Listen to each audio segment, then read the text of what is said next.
Hi everyone, my name is Rick. I fell in love with a homeless girl named Rachel. It just sort of happened on its own. The thing is, I was born into a wealthy family and I'm just not allowed. No, not that. I was forbidden to mingle with people whose income was half of that of my father's. Otherwise, it was considered a betrayal. I could have been disinherited, but my whole opinion changed when I met her. I was in a great hurry to get home that day.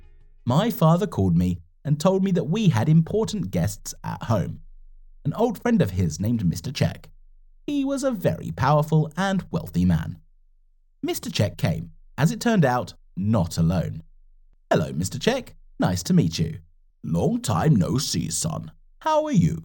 I see you've grown up. You look just like your mother. Thank you, sir.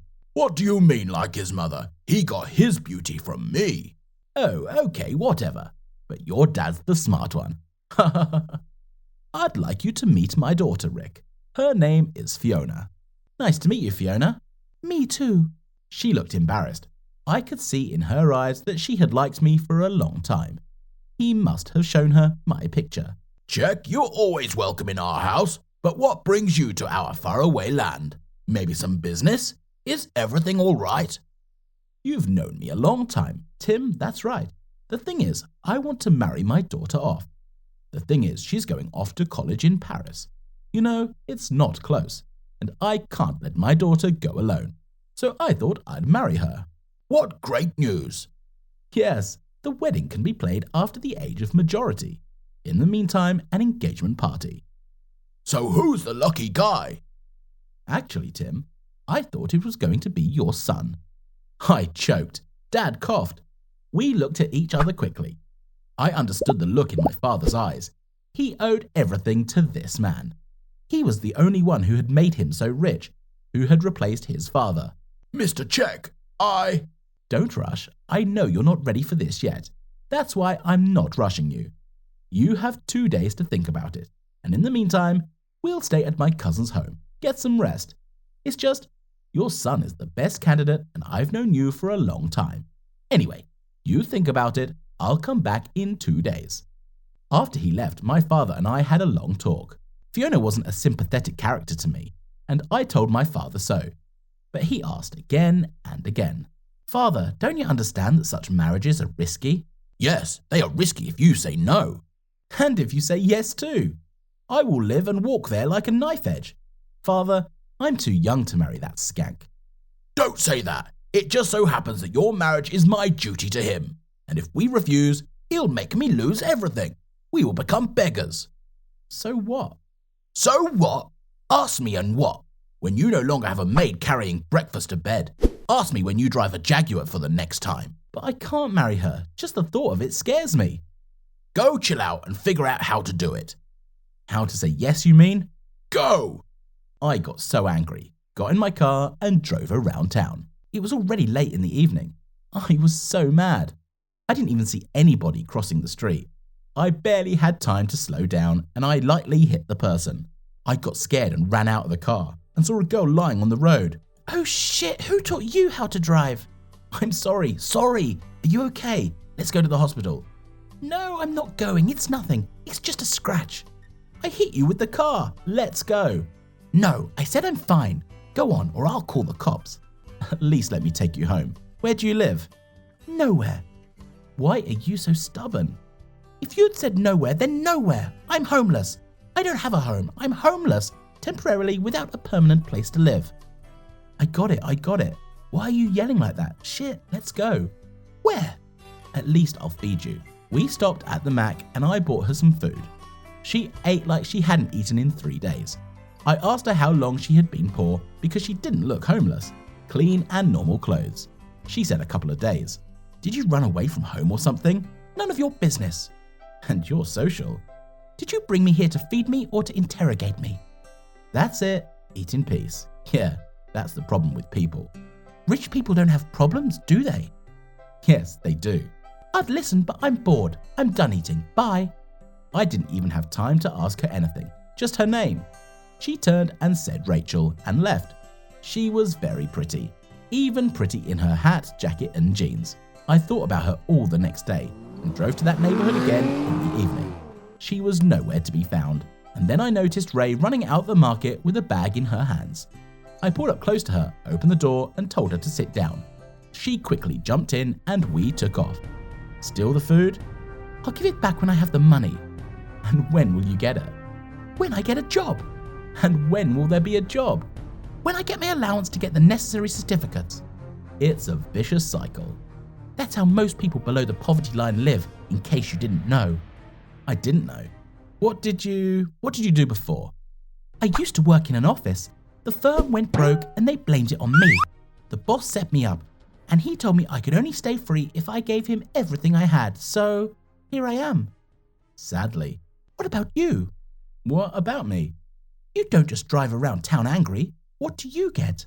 My dad's making me get married for payback. Money, money. Exactly. What about you? I believe in true love. Ah, you're a romantic until the first famine. What? You have no idea what it means to starve. Do you think I like stealing? These people make a living just like I do, and I have to steal to keep from dying.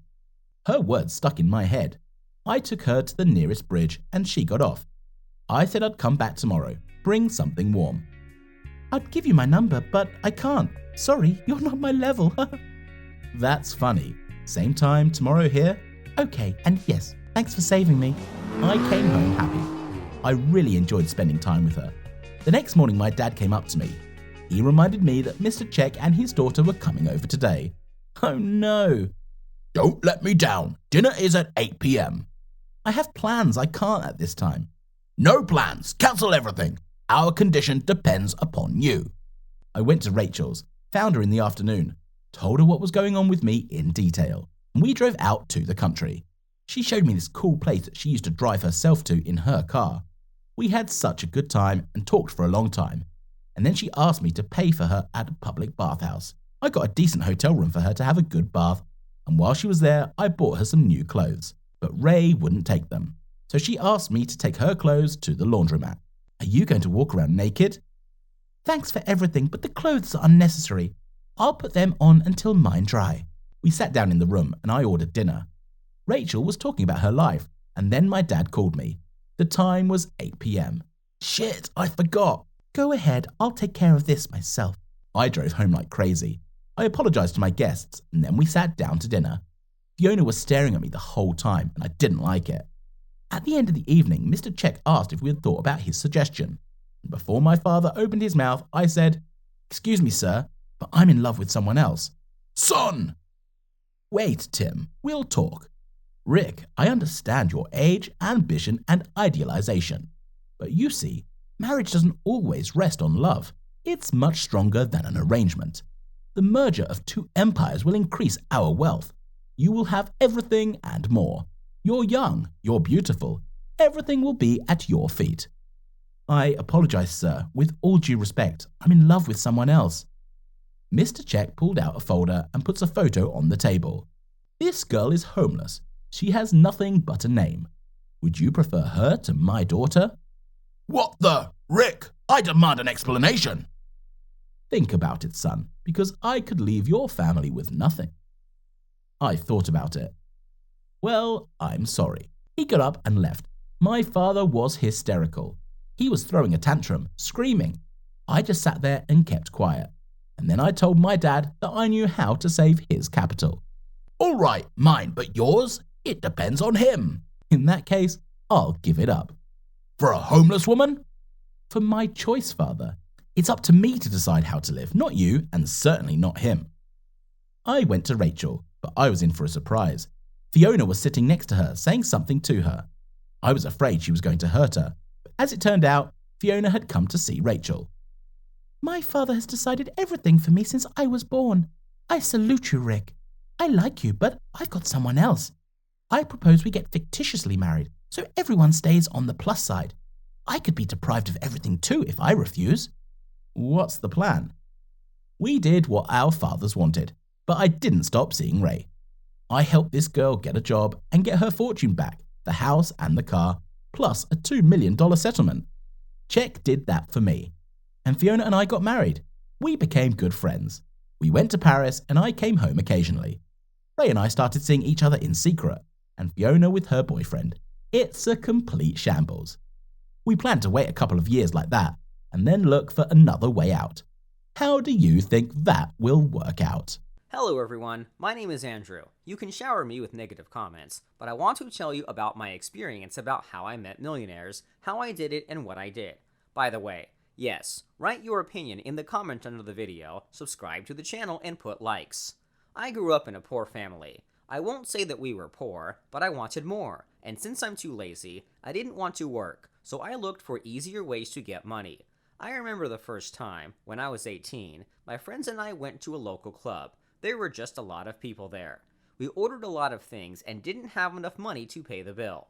So, my friends sent me in search of a rich girl to spin her for $200. It was a lot of money, considering that we only sat there for one night. I had no idea how to do it, but I had a plus in appearance. I did not look my age at all. I was given from the side of 20 to 25 years. Since I was on fun, I quickly agreed.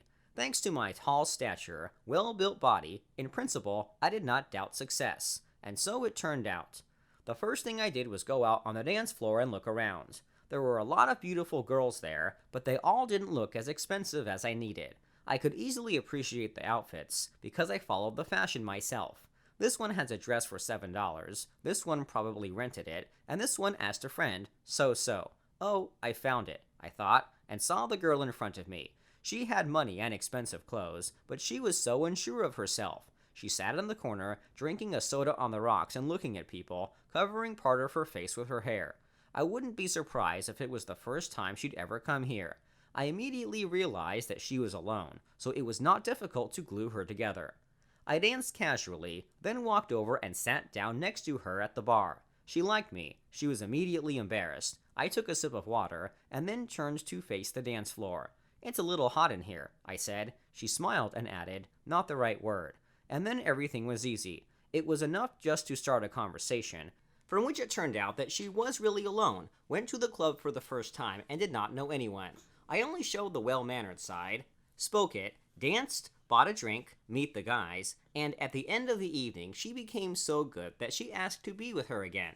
"I'm sorry, we have to go, and my friend has already ordered half of the bar. I'll have to leave it instead of the bill," I said, as if joking. She immediately asked for the bill, took out a card, and ordered us more drinks. At the end of the evening, I walked her to her car, but she asked me to take her home, as she was unable to give up driving. Well, then the classics. A farewell kiss, a phone number, hugs, compliments. In general, Leah and I talked for about 2 months. During this time, she managed to fully dress me, took me to restaurants, gave me money for salons, a gym. She even gave me her car a couple of times and I was happy. I came up with a legend that now my parents are away and all my cards are blocked. I can't invite her to the house because I live with my grandmother. Leah was even touched that I was taking care of an old man. Maybe everything else would have been the same, but I got bored. I knew I wanted new adventures, girls, and I was already missing. What only Leah did not lure, she threw me a card money, more and more often gave me a car. And then one day, I screwed up. I borrowed her car and went out with my friends. I told Leah that I would stay at home with my grandmother in the evening.